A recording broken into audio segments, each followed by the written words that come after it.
Hey, you guys, it's Dr. Letitia Wright from Right Place TV doing a live stream.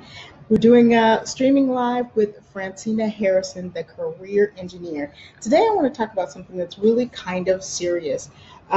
Some business owners, sometimes businesses don't work out, sometimes things happen, family situations change, and business owners need to really go back to work.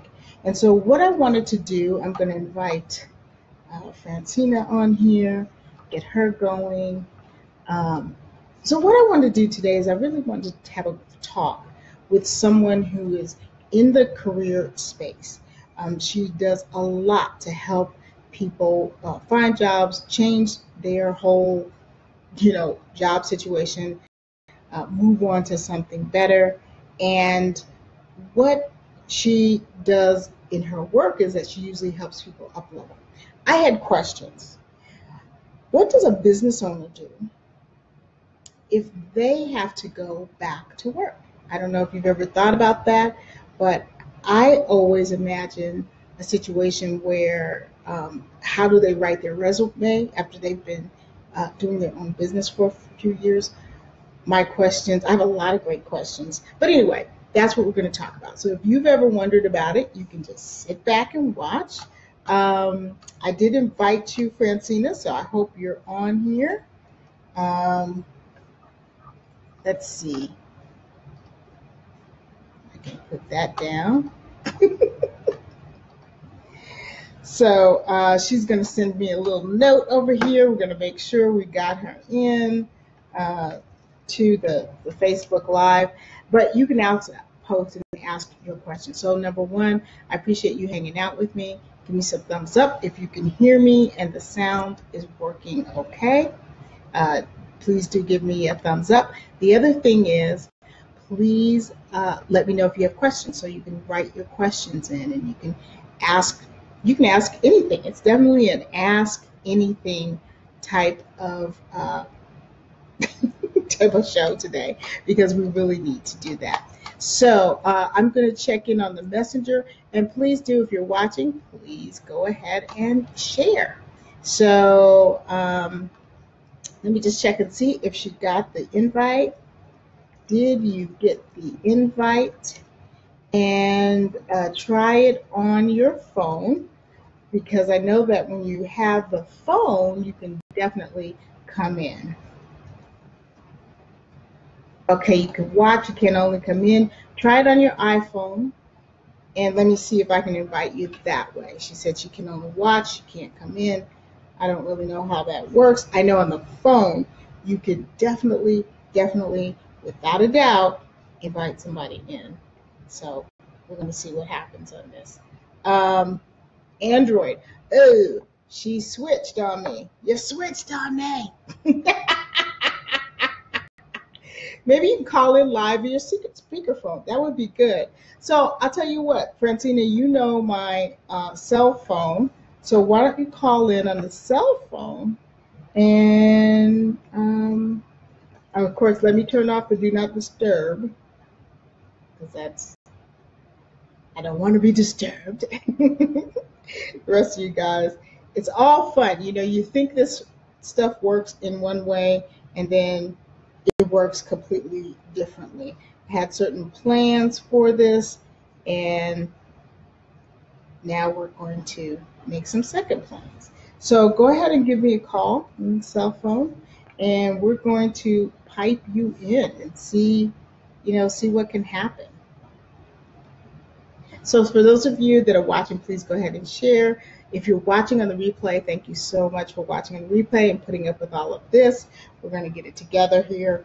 And I'm going to just kind of pipe her in via audio voice. But I want you guys to understand and hear. Here she is. That's my ringtone.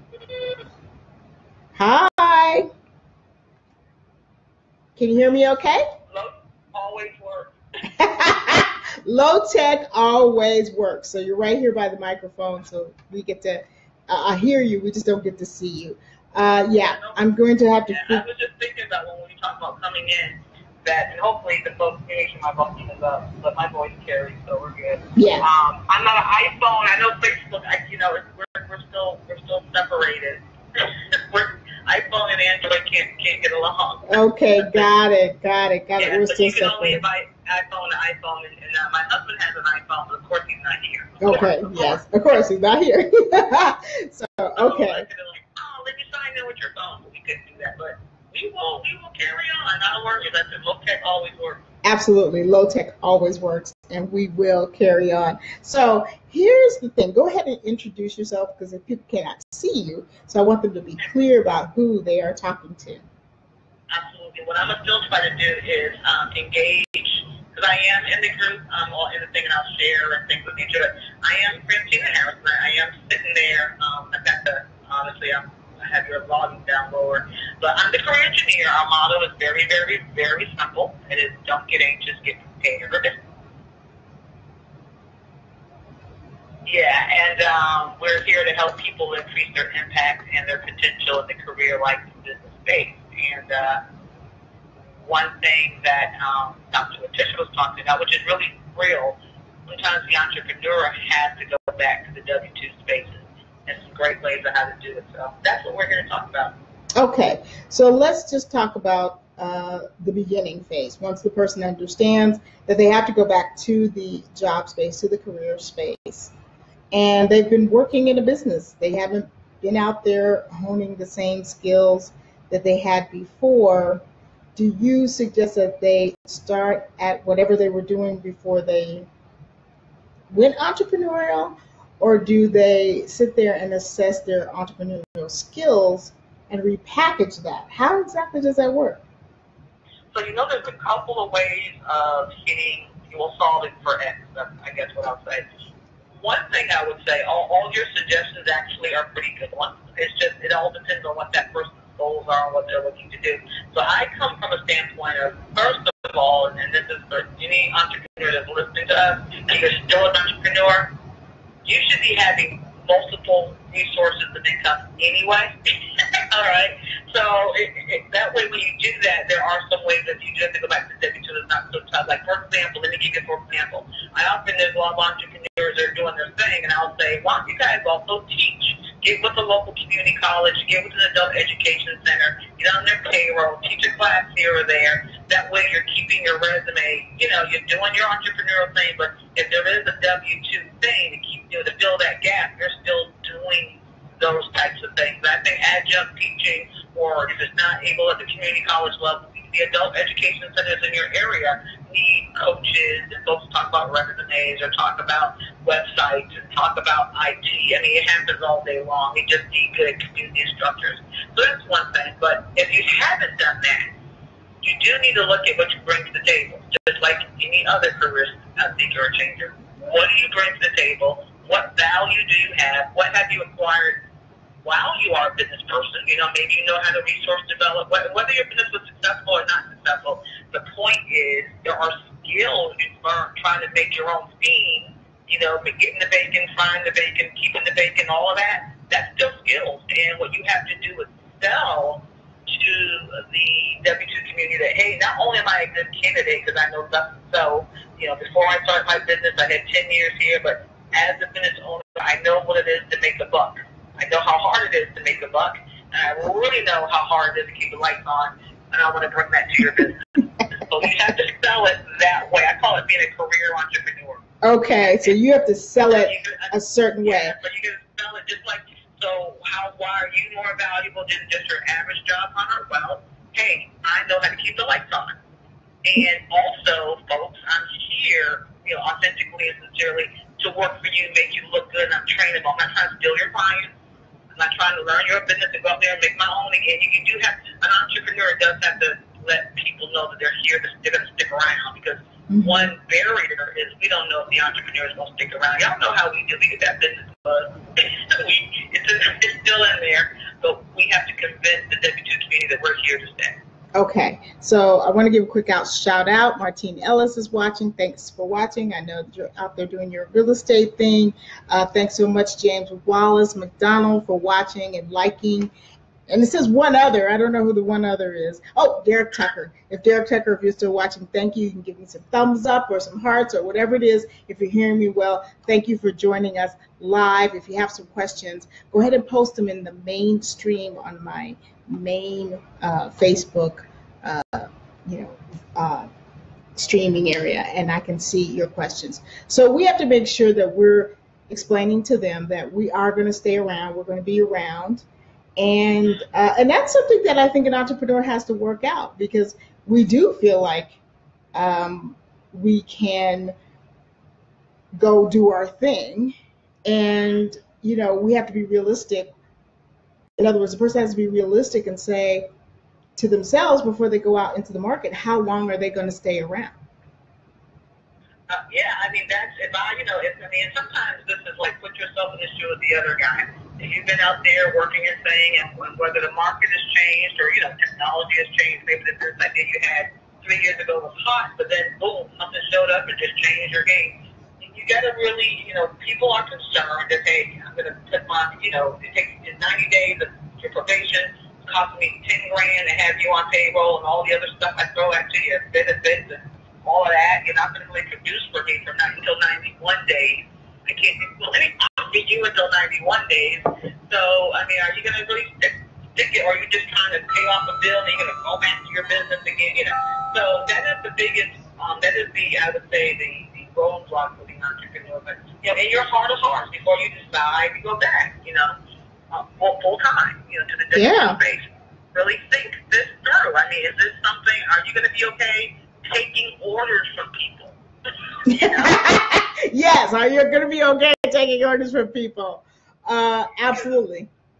Yeah, because you're now a direct report. You're not the one that is, you can't just go do it your way anymore. You got to do it their way. So there's a spiritual surrendering of that entrepreneurial spirit before. So you got to think this thing through. That's why I do believe if you are at a place where if you still have your idea, you should, of course, be strategic, make sure your business is, it has a great foundation and, whatever, but it's great to have a parallel thing. If it's, another W-2 thing that maybe is part-time or kind of sort of time, there's some business owners I know that actually work for Amazon. They do it at home. For real. It's flexible. They do whatever they do. They're making they're going to bring in, they have a bill of $150 a month. Well, they're doing whatever it is that Amazon Prime does. And, you got folks doing Uber, the whole Uber driver world. There's those kind of flexible, I think what we call them, we gave them a name in the career space. I think we call them the giga jobs or something. It's the gig space, or the gig gig entrepreneurs. But it's more of gigs. The Fivers of the world, the Upwork of the world. Well, with those with the Fiverr and Uber types of gigs, I don't know about Amazon because I have no idea. Those are more like you're your own boss, and I think they're not so resume dependent. Whereas maybe what? They have to actually, when they started doing some of these, I met some of the HR folks. At first, they recruited the HR folks. Yes, Amazon actually recruited HR folks, and there were 15 states that they did their launch first for people to actually be W-2s. In some cases, there are extended venture content, like the human resources people for Amazon. Those are regular gigs. They're just working from home. Wow. Had no idea. So they did with Amazon doing a lot of things it's doing differently. They had to get staff, but they learned from Uber the drama of 1099. They learned how that might not. So there are bona fide W-2s and like customer service. Amazon's trying to make have a customer service type or call centers. These folks are at home with their computers at home doing it. Absolutely. So so these are flexible positions and things of that nature. So there are a lot of, we call it telework opportunities that the entrepreneurs might be really good with. So you can still kind of do your dream and do that. But again, if you're ready to say, I'm done, I'm hanging up the shingle, I'm done, I want to be W-2, you got to get that resume right, you got to get that LinkedIn right, you got to learn to take orders again, you got to show how all that you learned in business is so valuable to business, which it is, and you've got to get your hyper, uber competitive hat on because now you're one of us, you know? Right. You kind of stand out. But right now the market is really good. I mean, the market was good. You know, I think markets are good anyway. But no matter if it's a bad market, the job market, if you got good talent, you're always going to find a good job. But you have to do your job development, job search. Where should I go? Where do I belong? Right. Shameless book, you can always go to my book, A Mind to Work. Right, right. Figure out who you are and where you fit and where you belong and how to sell your value because it is competitive. You know, it's not possible. It's just competitive. But I do think the entrepreneur has the upper hand because if you can translate your understanding of business, you know, and even if you had a sales business, you might can translate that. You know, I didn't know how hard it was to keep the lights on. Now I do. And that's why I want to come work for you because I don't want to work that hard anymore, but I want to bring what I can bring to you. You see what I'm saying? So absolutely. It's that, yeah. Okay. Well, just want to remind you guys, if you're just tuning in, we're talking with Francina Harrison, the career engineer, and we're talking about what entrepreneurs have to do if they're going to go back to work. These are questions that I really always had in the back of my mind. I figured I'd ask the expert. And again, for any entrepreneur who's in this situation, this is going to be great for you. I want to thank Barrett Matthews. He's online watching. And there are a few people who've been sharing. I saw your name pop up. I will give you a mention and a shout out at the end because I don't see it now. It quickly disappears. But I want to thank you for sharing this with your friends and sharing this with people in your stream because this is on the career side of things. This is all about it is about entrepreneurs, but it's about the career side of things. So Regina Jones-Jenkins, thank you so much for sharing and being a part of this and letting people know what's going on. So here's my next question for you. When you talk about the time off and you say you were in your own business, what else do you say? I mean, is it cool to say I was terrible at being my own paper boy? It was horrible. I mean, what do you say about the time off? Where have you been? You've been out of the market for 5 years. Where have you been for 5 years? Well, if you had a bona fide business, and notice my keyword is bona fide business. Okay, and explain bona fide before we go further. What do you mean by bona fide? I mean, you've done the legal structure to have a business. I mean, because I'm real funny about that. So, you know, you're a sole proprietor, you're an LLC. I mean, there may be folks who are, there are some 1099 folks who are, you know, maybe selling Mary Kay and stuff like that, and maybe you're doing that full time, but it has to be a bona fide business. You get a Schedule C or something. With the taxes, unreal. You have a business license. There you go. Right. That's my bona fide. So, with that being said, the day that you got your business license, the day that you have been doing something in the marketplace. All right. Right. So your resume that every business owner, actually, every entrepreneur should have a resume anyway. If anyone told you you shouldn't, you've been ill-advised. You still should have a document that showcases what you did working for someone else. And stop just for a second. So when you say a document to showcase that, what is that document? I mean, do I have to put it on a WordPress, but on a Word document? What do you mean by document? In terms of the resume document? Right. When you say a document to show what we've been doing, did you mean resume? No, it's okay. It's just a traditional resume. I mean, okay. I do business resumes as well, but they're just whatever you call it, in Word. I'm not a big fan of putting resumes publicly on websites and stuff like that, but you should just have one so that if someone ever asks you about what you're doing, where you've been, what your contributions are, you've got that piece of paper, that PDF, whatever you want to call it, that, I have a resume. I have one. I update it every 90 days. Wow, every 90 days. Now, tell me what the strategy is behind every 90 days, because honestly, I've looked at my resume like so long ago that I probably don't even know where to find it in the computer I'm using right now. So every 90 days, shame on me. Tell me 90 days. Yes, every 90 days. What's the strategy behind every 90 days? Why every 90 days? Why not once a year? That gives me there's 4 times a year that, again, because I tend to be a very dynamic person, all right? It's like an action plan. There's certain things I've done in 90 days that have been substantial. There's some things I might need to let go of. At the time I've been an entrepreneur, which has been, it seems like I didn't realize in the I'm wrong, but there's some things way back in the day that may have been valuable at the time, but they're no longer relevant. So there are new things that I'm doing. So every 90 days, I might just do things out. Certain links might be changed. Certain links aren't working. My LinkedIn profile, so update every 90 days as well. And what I mean every 90, I'm at least giving my digital eyeballs to it. I may proofread and change the I to a T. It doesn't mean it's a major reconstruction, but I'm giving myself 4 times a year that I'm checking out my breathing document. Because right now, the pace of entrepreneurship, the pace of business changes. I mean, the last 90 days, what have I seen new in business? All kinds of things. Wow. Right? All kinds of yes. things.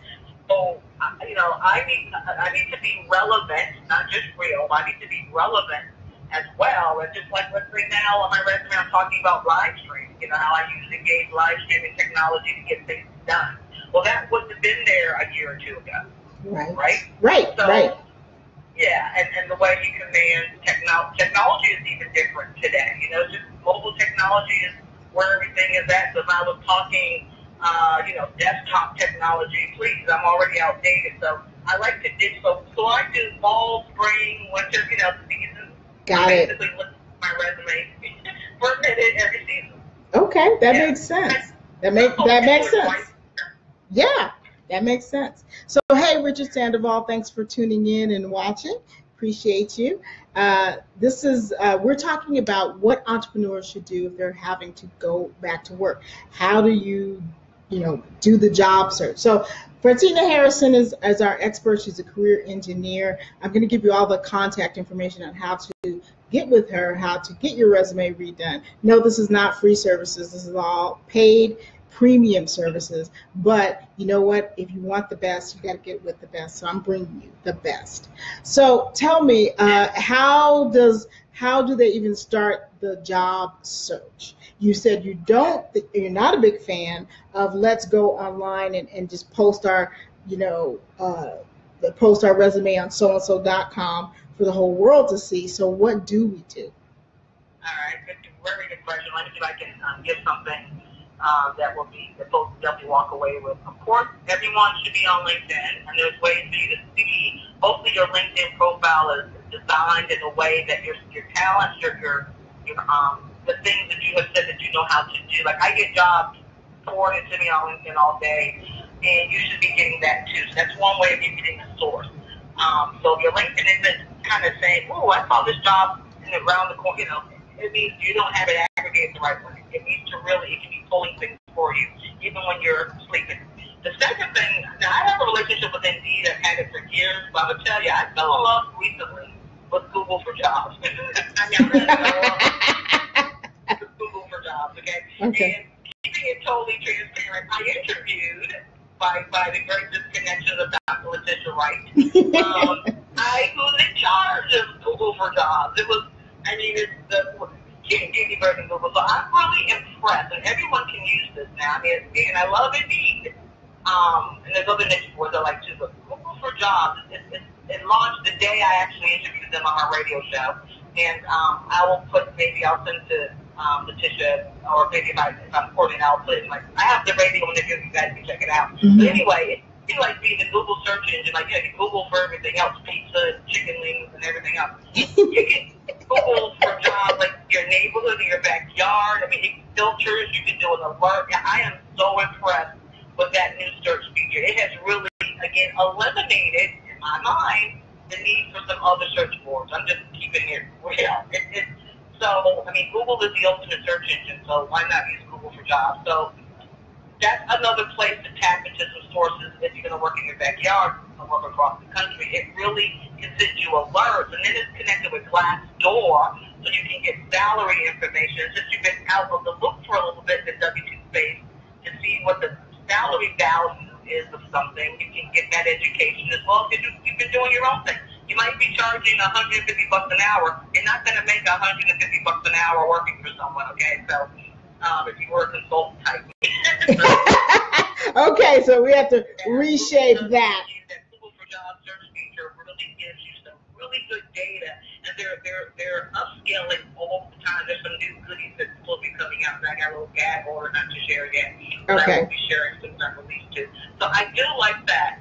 Another low tech way, and for those of you just tuning in, we're doing low tech because high tech wouldn't work. So you see how the high tech wouldn't work. So we're doing a combination of Restreaming, and I have her on the phone because I couldn't get her on streaming, even though just minutes before we were video chatting. So yeah, it's all fun. I'm combining a bunch of different softwares, and I'm also going to be picking up a new piece of equipment pretty soon. So it's going to be very interesting. However, you guys know me, I like to power through because I love doing video. This is how I want to do it. I am going to do some audio. I am starting a new thing on Anchor, but this is more of some things I like to do. I'm more comfortable in front of the camera. I like the camera. But you guys know me. There's not a camera. Dr. Wright hasn't met a camera she doesn't like. So that's how that works. For those again, the part of job, if you're gonna go into the W2 space, I call it job development, right? You gotta make your own market. As an entrepreneur, right, we do market development. So that same skill of drumming up business, who do I reach out to? So use your if you again, I gave you Google for jobs, and we talked about LinkedIn. But you can use, in my area, for example, we have, and every city has this, but you have an econ development, you have Chamber of Commerce, you have databases. Again, Google is another tool for this, where you can just tap into find out who the employers are. I mean, this is that whole, I know cold calling, people don't like that word, it's a thing of the past, but for real, it's a high-touch mechanism to find unadvertised jobs. So, if I'm still in the IT world, maybe I had an IT business that's not doing so hot because I can't compete with the big guys, But I still got IT stuff. I'm going to go and see what IT companies are in my area. I'll use my chamber database. I'll use my econ development from my county or my city. I will Google what hot new companies are in my area. I'll do things like that. I might go to chamber events. I might go to networking events where these companies or the HR people might show up. I might, get 30 of, do some research on 30 of these websites of the industry I want to, get into, and start chiseling, do some due diligence, find the name of that person, go to LinkedIn, find that person's profile, see what they're about, see if I can reach out, send them a message, you get it? So the same skills we use to develop business, in my opinion, is a great skill for developing your job development market. So, absolutely. So it's a lot of work, but it pays off. It's a lot of work, but it pays off. So I want to thank really quick Catherine Gutierrez. She's watching and gave us a share and gave us a like. Really appreciate you spending time with me. Let's talk about for a minute unadvertised jobs. What would that be? Let's talk about that space. The unadvertised job? Mm-hmm.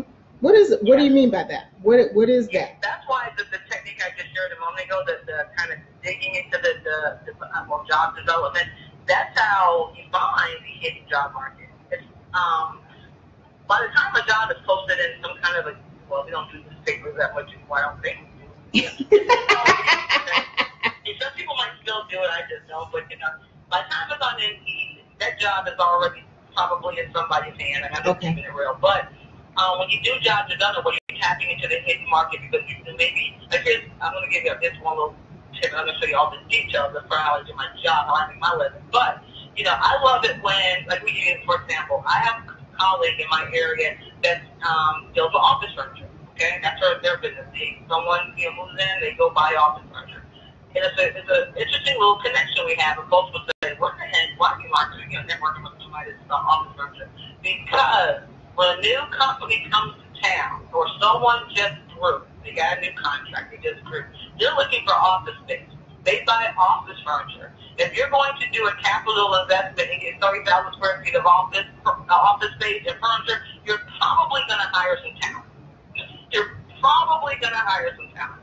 I want to know, who can I talk to find out the talent needs you guys are having? Because if you just grew, or you've grown past your old building, or you're new in town, you need office space.